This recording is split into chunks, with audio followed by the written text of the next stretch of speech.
Hello guys, this is Omar with Dr. Paint. Today I'm going to show you a project that we're working on. This is, if you look behind me, this is the house. We're only going to be working on the stained wood. If you come close, I'll show you a few things. This house was stained about 3 years ago.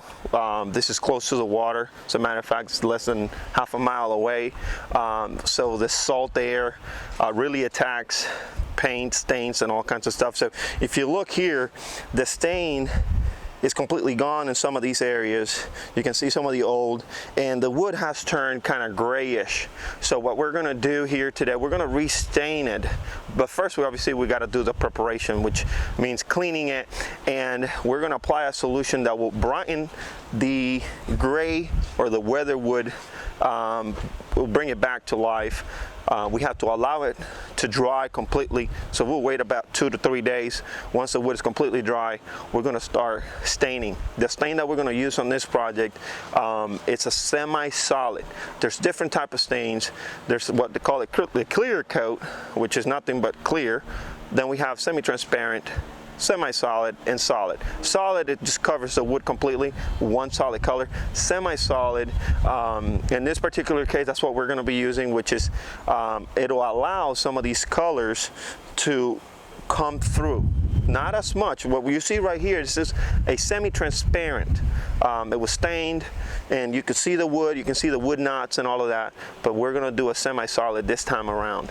So today we're going to prep it, we're going to wash it, we're going to apply a Revive solution from Benjamin Moore, and we'll allow it to dry for about 2 to 3 days, and then after that we're going to come and stain. All right, stay tuned, we'll show you the next step. All right, so here are the 3 products that we're going to use for the preparation. The first one is the clean. This is where we remove all the dirt and mildew that's embedded on the wood, especially mildew. After we clean it with a plastic bristle brush and whatnot, we're going to go to the second step. The second step is restore. As I've shown you before, over time the wood it's going to turn gray, it's going to age, it's going to be weathered. So what this product does is restores those weathered fibers and brightens it up a little bit. Then we're going to finalize with the brightening product, the brightener, and this, what it does is it brightens the tanning stains that are on the wood, and it really brings out the luster on the wood. And after we've done we've cleaned it, we've restored it, and we brighten it, we're going to apply the stain. Obviously we're going to let it dry for a period of 2 to 3 days. It's very important that you don't skip on that step, because if there's water or moisture in the wood, it's not going to take the stain, and it's going to lead to peeling down the road. We want to avoid that. So always check your wood and see how much moisture there is using a moisture meter for wood. So stay tuned, we'll give you the next step coming soon.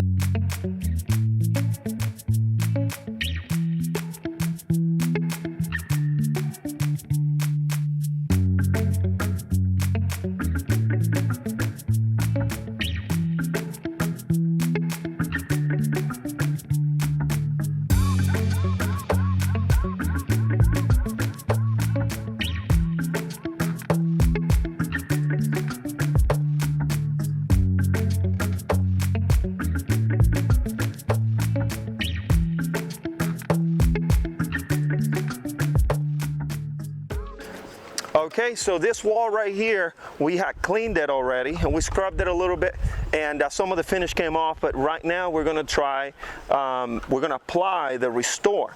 And that restore, what's going to do is going to get in the wood and remove some of the old fibers, wood fibers, and get rid of that gray that you see right here, the weathered wood.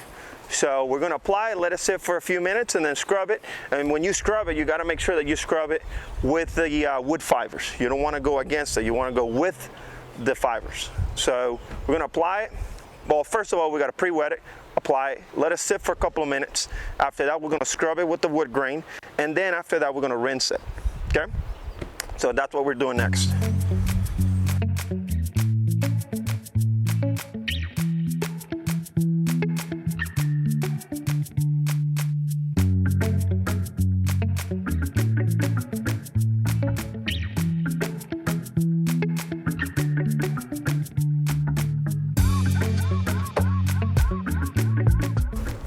one important key here is that you don't want to let it dry.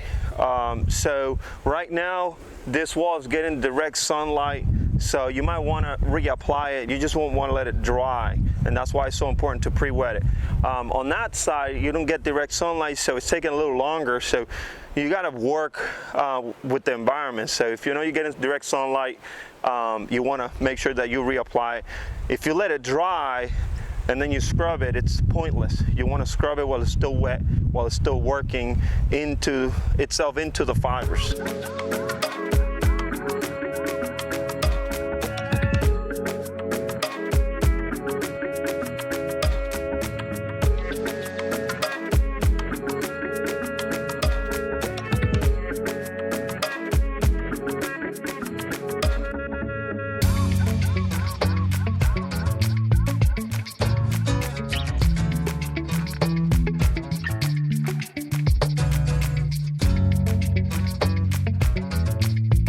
In this case, we're doing a semi-solid, so we're not too concerned about the old stain because it's going to get all covered up. But if we're doing a semi-transparent or transparent, you want to add a step to this process with another product called Remove. And that Remove, what it does is removes the finishes before we put new ones. So that way you don't have that color bleeding through. But in this case, since we're doing a semi-solid, it's not needed. We can skip that step and go right into the stain once we brighten it up.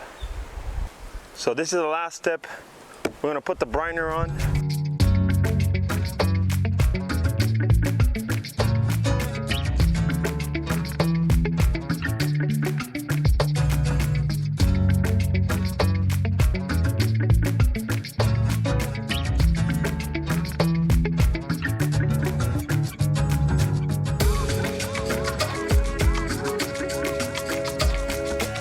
Alright, hello guys. So we're back at the project here, and one thing that I want to talk about right now is preparation. We already cleaned the substrate, we revive it, we brighten it, and we sanded it, and we already started staining some of the woods. But one important thing that a lot of people overlook is the moisture content in the wood. That's why you want to have a moisture meter and make sure that the wood, in this case, is under 15% or less. If it's above that, I don't recommend that you stain it because it's not gonna take the stain for obvious reasons. It's still wet. So here, let me show you what we're doing. We're already staining, we already sanded the substrate. Let me show you what we're doing. So if you take a look, we're going to be staining here the columns. The client decided not to stain the ceiling. If you look over there, you see the beam that is stained. We got here Reggie. Keeping a wet edge, you want to make sure when you're staining that you always keep a wet edge.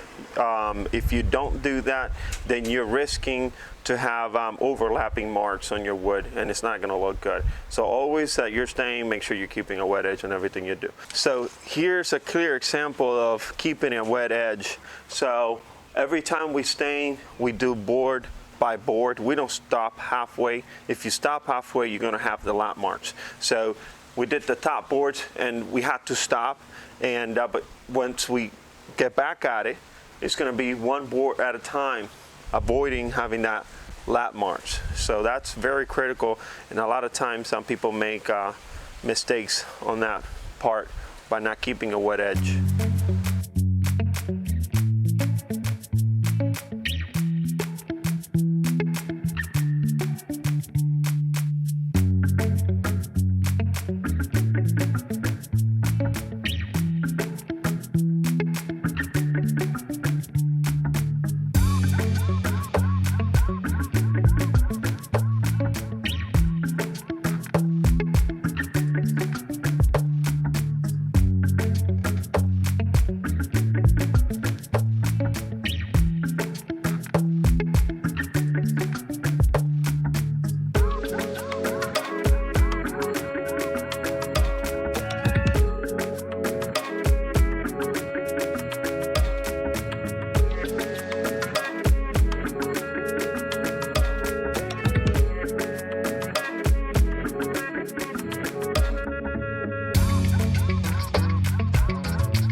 right, guys, today is the last day. As a matter of fact, we just finished, and I just want to show you how the job turned out.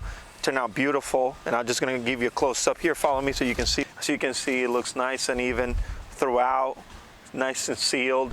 If you follow me, you can see all these came out beautiful. No start and stop lines. We did it, like I mentioned, it with keeping a wet edge everywhere. We protected all the surrounding areas, so there's no stain on areas that we didn't intend to put the stain on. Come and follow me. If you look around, look at that beautiful job. Like I said, this stain is a semi-solid, so it looks like, almost like a solid color, but not quite, and it gives it a nice character. We have it available in semi-transparent, semi-solid, and solid options, and we also have clear coat. So if you're looking to get a project done where staining is involved, we have other options, not just a semi-solid that you're seeing here on this project. So this is a very interesting project. We did the whole prep work, and it turned out beautiful. So if you need staining done, give us a call. Dr. Paint, 386-246-7999, or you can go online at www.drpaint.com. Thank you, and stay tuned for the next video.